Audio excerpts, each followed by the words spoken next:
Olá, queridos alunos. Então, hoje vamos estudar caatingas. Não sei se você lembra que eu comentei que é a paisagem, uma das paisagens que mais me encanta.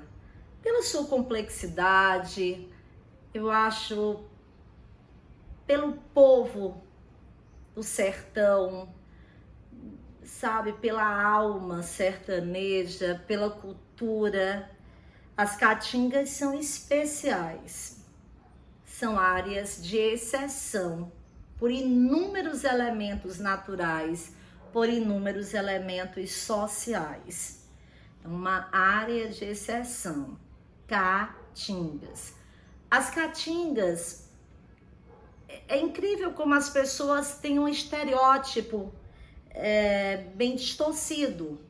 Então eu te convido hoje para que a gente desconstrua. Tem várias coisas que foram ditas, que foram colocadas de forma equivocada, simplificando.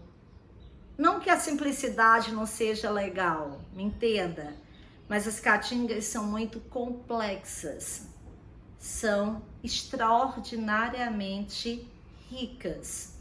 Então, acompanhe comigo esta área. Primeiro eu quero dizer que as caatingas, elas abrangem cerca de 11% da área total do Brasil. Então, é o Brasil seco, um país que é dotado por muita umidade, né? Isso você vê no restante do Brasil uma área com umidade, com chuvas suficiente, muito mais chuvosa, claro, lá na Amazônia, ali na Serra do Mar. Nas demais áreas chove mais, digamos, em outras áreas no verão, mas lá no sertão, o semiárido brasileiro, eu tenho um déficit hídrico. É a única região no Brasil em que a gente vai falar de balanço hídrico deficitário. O balanço pluviométrico, ele é deficitário. Então, lembrar isso, a gente vai trabalhar numa região seca. O Brasil, o semiárido brasileiro, o espaço seco do território brasileiro, que compreende praticamente 11% da área total. Uma outra coisa que eu quero te dizer. Comumente, nós imaginamos que as caatingas sejam exclusivamente nordestinas. Ah, não!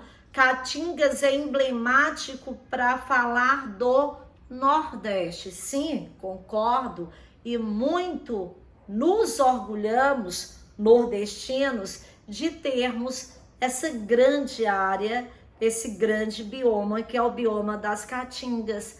Mas ele vai até o norte de Minas Gerais. Então, as caatingas, elas extrapolam a região geográfica do Nordeste, indo até a região do Sudeste. O norte de Minas Gerais é sertão mineiro. Então, quando falamos de caatingas, que pensamos numa sub-região sertaneja, no sertão, nós pensamos no sertão tanto de Minas Gerais como no sertão nordestino, ok? Olha a área que nós temos das caatingas. Aqui são as caatingas, essa é a área, o norte de Minas Gerais. Mais uma vez, e aí eu vou pedir sempre, tá com papel, tá com caneta, roteiriza. Coloca os principais tópicos, escreve. Quando a gente fala de domínio de natureza das caatingas, a primeira coisa que eu quero que você anote aí, anota aí, o clima é seco, é um tropical seco, no qual nós podemos chamá-lo de semiárido, um semideserto, um BSH. Amália, BSH é uma outra classificação? Sim, é uma expressão sinônimo, mas com uma outra classificação, uma classificação climática mais tradicional. A letra B maiúscula, ela indica ambientes secos e nós estamos trabalhando uma região semidesértica. Então coloque aí, o clima é o tropical seco, é um clima quente com chuvas irregulares, com chuvas muito mal distribuídas, com chuvas insuficientes. Opa, atenção! Errado, é equivocado dizer que não chova no sertão. Chove. Só que, sabe aquela história de quando não é 8, é 80?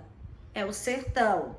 Longo período de estiagem, estio, seco, longos meses sem chuvas. E quando essas chuvas chegam, parece que o céu vem abaixo, desaba tudo. É como se chovesse tudo em poucos meses, em pouco tempo. Então, geralmente, eu quero que você anote, as chuvas caracterizam-se por ser, anota aí, as chuvas caracterizam-se no semiárido, primeiro, serem chuvas torrenciais, chuvas fortes, porém concentradas num curto espaço de tempo. Chuvas de caráter convectivo, chuvas de convecção. O ar aquecido sobe, condensa e se precipita.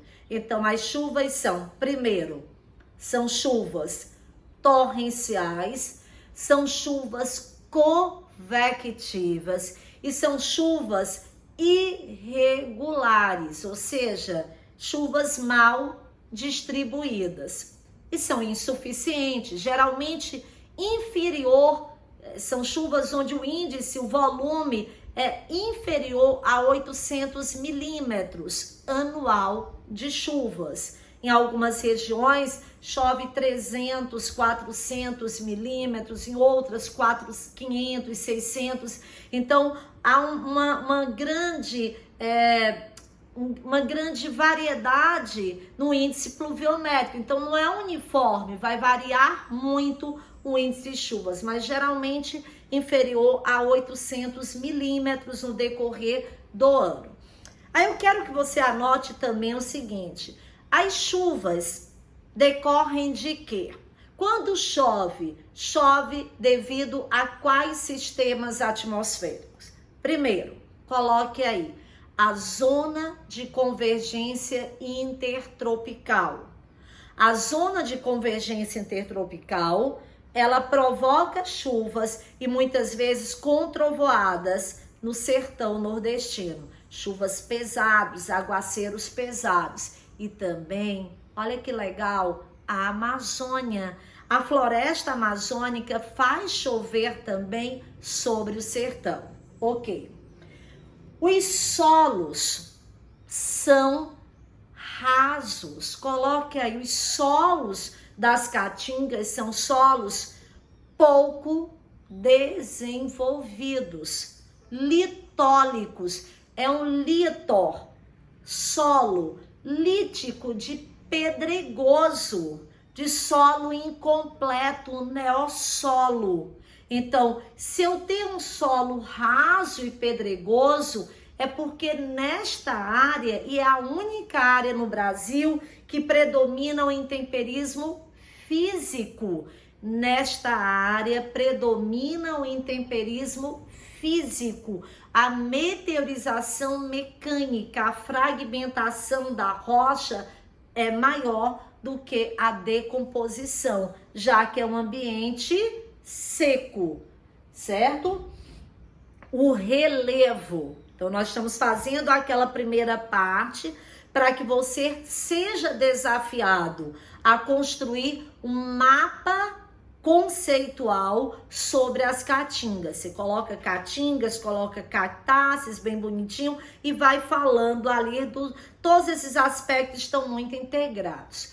O relevo dominante nas caatingas é um relevo de depressão, que nós chamamos a depressão sertaneja, que é uma depressão cristalina. A depressão, o nome é a depressão sertaneja do São Francisco, que desenvolve-se sobre terrenos cristalinos, certo? A vegetação é uma vegetação xerófita, ou seja, adaptada a ambiente seco. As caatingas, o bioma endêmico deste país, é o único bioma exclusivamente brasileiro. Caatingas, um bioma muito biodiverso. Existem tipos de caatingas, caatingas hiperxerófitas, caatingas hipoxerófitas, pouco secas, com carrascais, com matas. Então, olha o que eu estou dizendo, as caatingas não são pobres.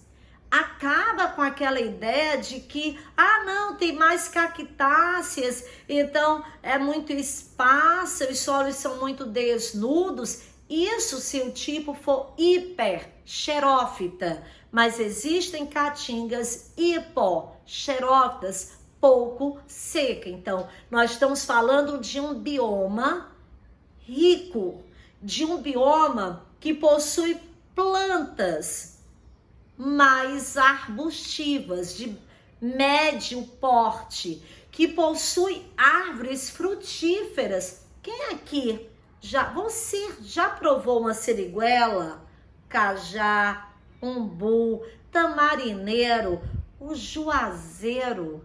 São frutas típicas das caatingas e as raízes dessas árvores, que são árvores com galhos e troncos tortuosos, são raízes muito profundas.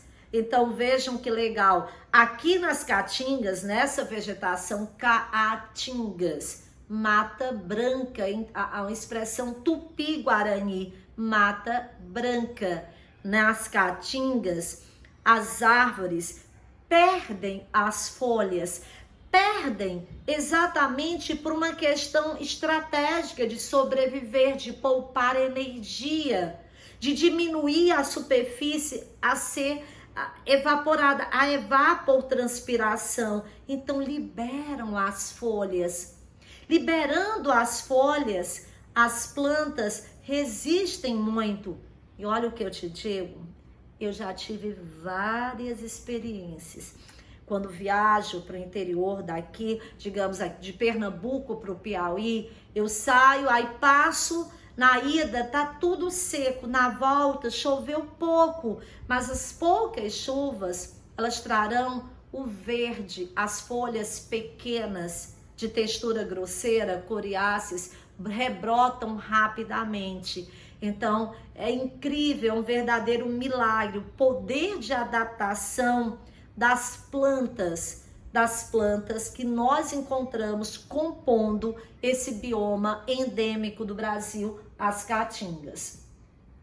A estrutura geológica, coloca aí, a estrutura geológica é formada por terrenos muito antigos, predominam terrenos cristalinos, terrenos impermeáveis, certo? E é por isso que quando chove, digamos, no início do ano, janeiro, fevereiro, março, é o período em que as chuvas tendem a ocorrer no sertão, as rochas não tendo capacidade de armazenamento de água, porque são rochas impermeáveis, rapidamente essas águas que caem, elas são evaporadas.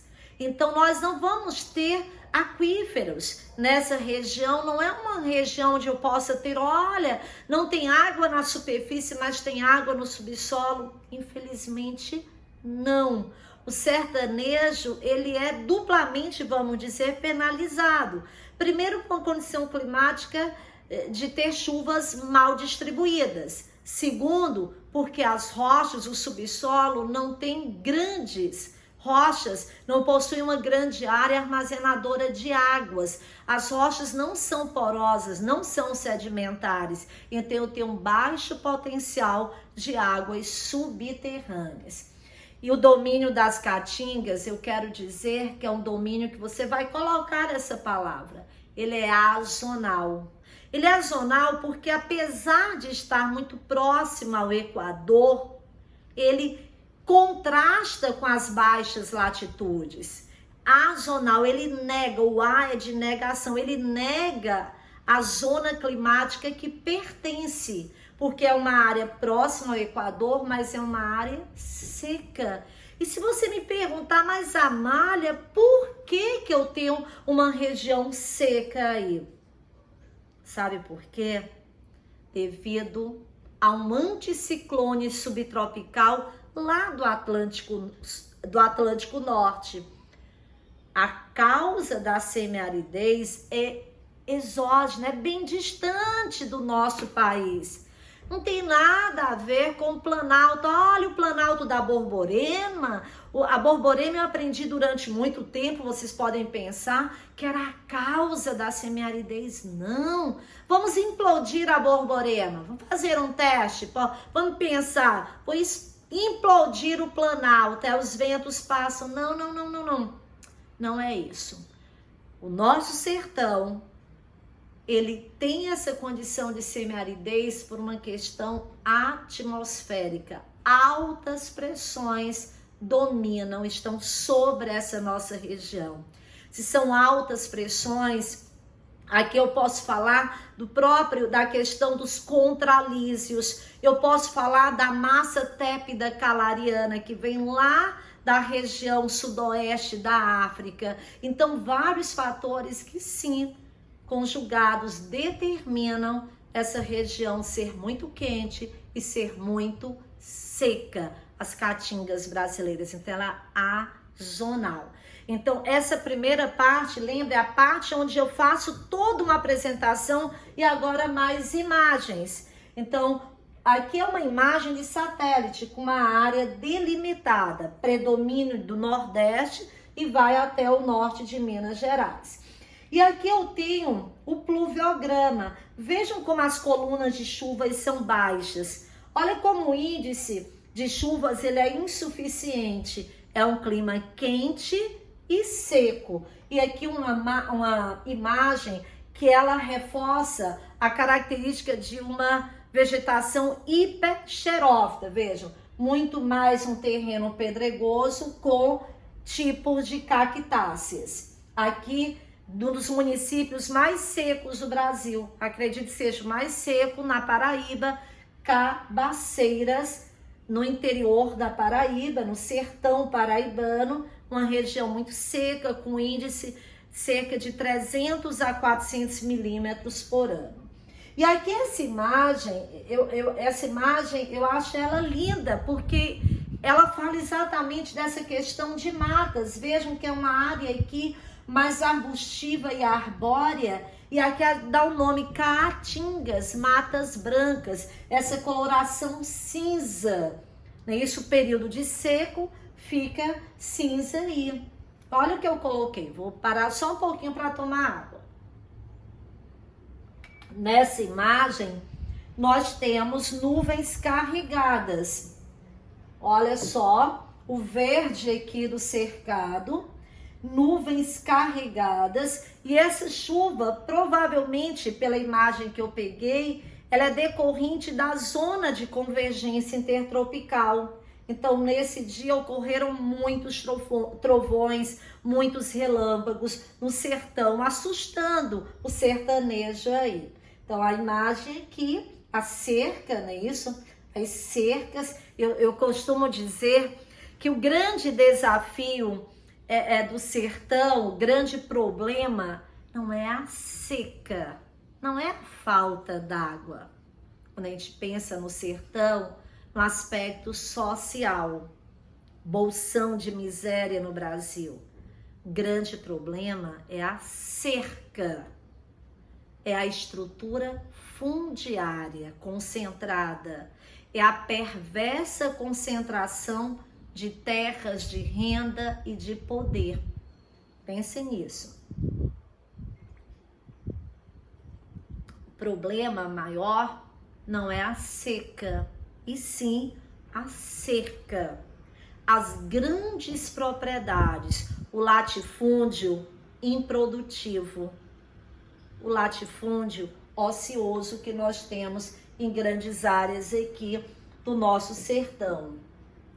Já sabemos que essas chuvas, essas nuvens carregadas de vapor d'água, esse tempo bem fechado, olha a cortina d'água aqui, ela ou virá muitas vezes da massa equatorial continental, da MEC, águas que foram formadas, originadas lá na Amazônia, ou da zona de convergência intertropical, um núcleo com baixas pressões próximo ao Equador.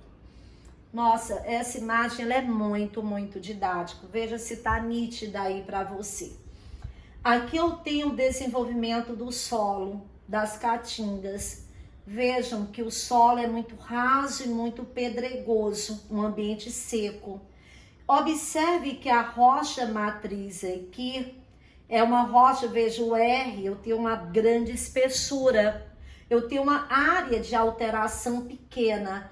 Compare com a figura B, onde eu tenho mais aqui uma imagem de uma floresta, de uma região, digamos, a Mata dos Pinhais, onde o solo é bem desenvolvido. Aqui eu tenho uma área de alteração maior e rochas, que é a área inalterada menor. Então, o solo, ele é um reflexo do intemperismo físico.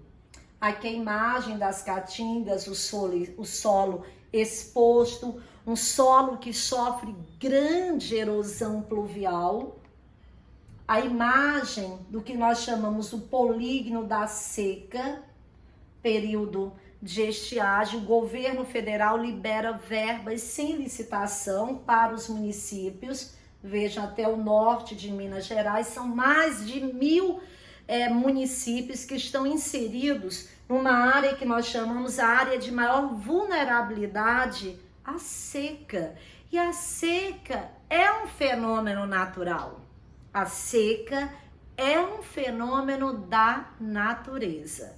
Não sejamos deterministas de pensar, olha, nessa região eu tenho a maior concentração de pobre, bolsões de miséria por conta da condição de natureza. Não podemos, em hipótese nenhuma, justificar. Então, mais uma vez, a região semiárida, a região mais intensa de seca. Vejam que alguns municípios, algumas áreas, principalmente o Ceará, ele está mais inserido nessa região do sertão e vai até o norte de Minas Gerais. Mais uma imagem. Aqui eu tenho vários blocos rochosos, que ficam esses afloramentos cristalinos. Uma área onde a gente percebe que a atividade econômica da pecuária caprina, pecuária bovina, é muito importante nessas regiões mais pobres do interior do Nordeste brasileiro. E aqui eu tenho açudes. Isso que em determinados momentos os açudes secam e fica esse solo bem rachado, laterizado aí. E nesta área, o que é comum? Quais são os principais problemas ambientais desta região? Que a gente tem que pensar que é uma área com uma alta vulnerabilidade ambiental pela condição da insuficiência pluviométrica. São 2 problemas. Pensem aí. Quais são os principais problemas? Anota. Primeiro problema ambiental, vocês estão vendo aqui a imagem, a desertificação. Segundo problema ambiental, a salinização dos solos.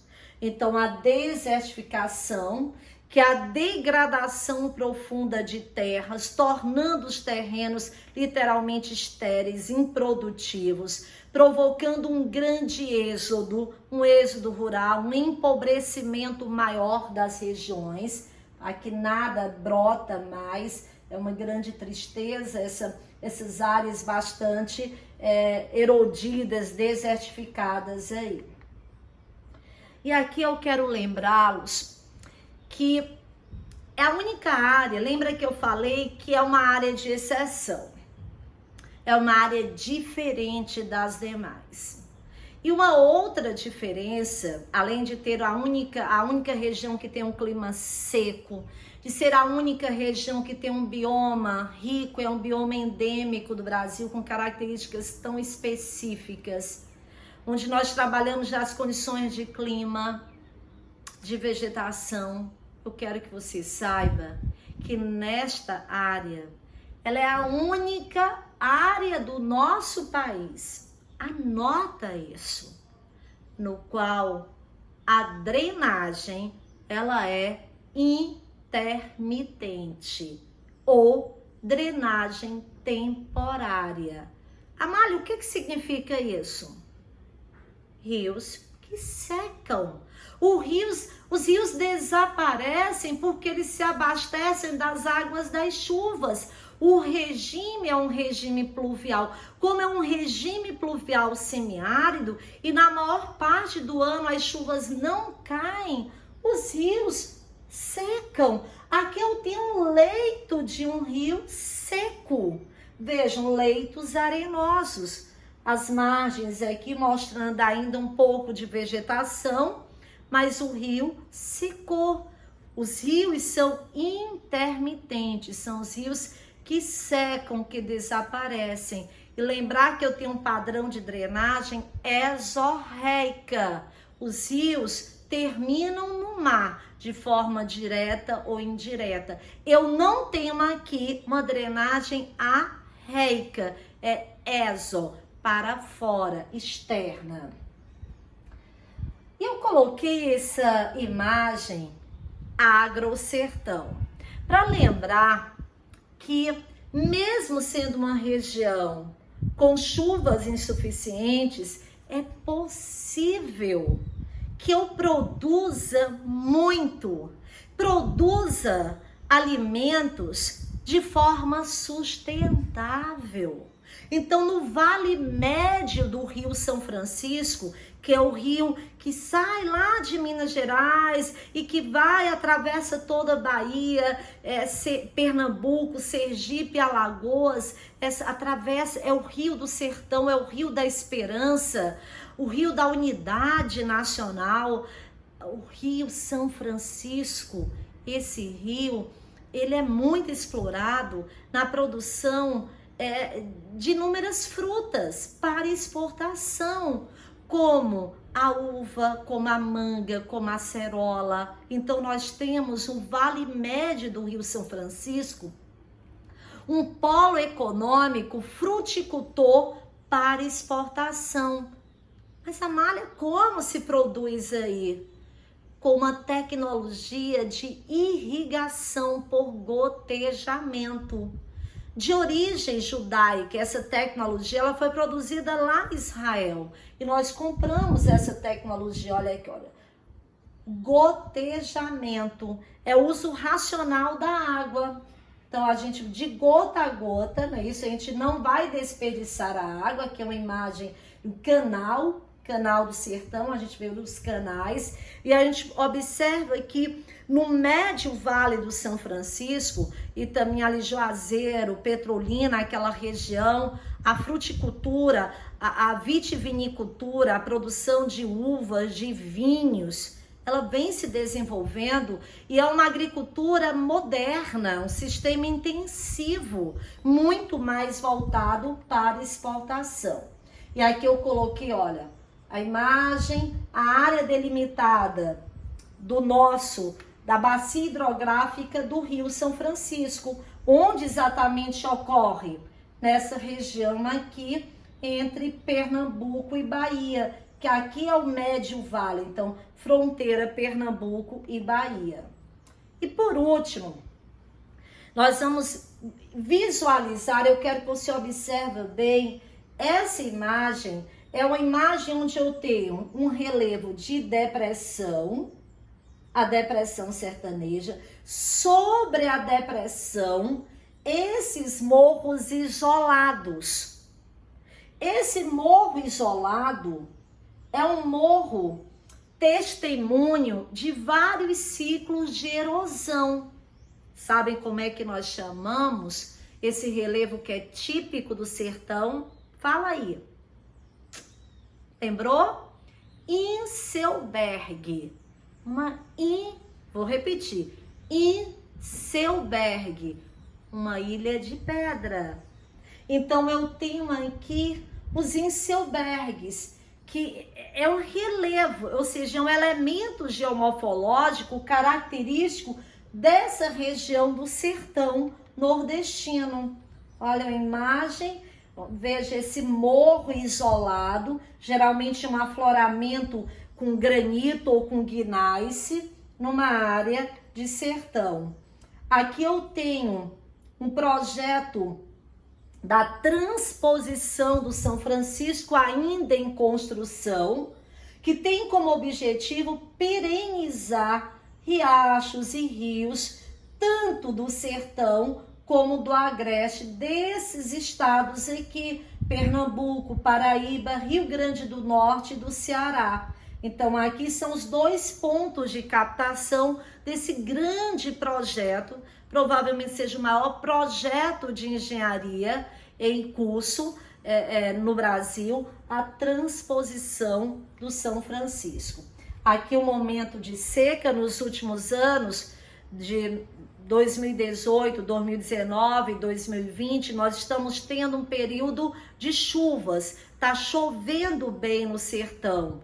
Ótimo, que é muito bom para aqueles que dependem dessas chuvas para produzir uma agricultura de subsistência, não é isso? Aquela agricultura que apenas fornece para a própria família, ou de autossubsistência, apenas para a família. E muitos têm a questão da pecuária extensiva. No período de seca, é bem triste ver essas imagens aqui, onde você tem geralmente o gado, a vegetação e o gado que não resiste ao longo período de estiagem.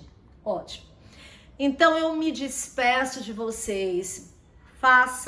Construam um mapa mental, um mapa conceitual com todos os elementos da nossa aula. Pensem os potenciais dessa região. Essa é uma região de grande potencialidade. Vejam que só precisou aproveitarmos as águas do São Francisco. Ali eu tenho uma área luminosa, eu tenho uma ilha de crescimento econômico no sertão pernambucano, no sertão baiano, no Médio Vale. Eu tenho uma área que prospera e que eu preciso dessa intervenção, não é isso? De uma intervenção tecnológica adequada para que o ambiente não sofra, para que a população não sofra. Então, até a próxima aula. Estuda, um grande beijo.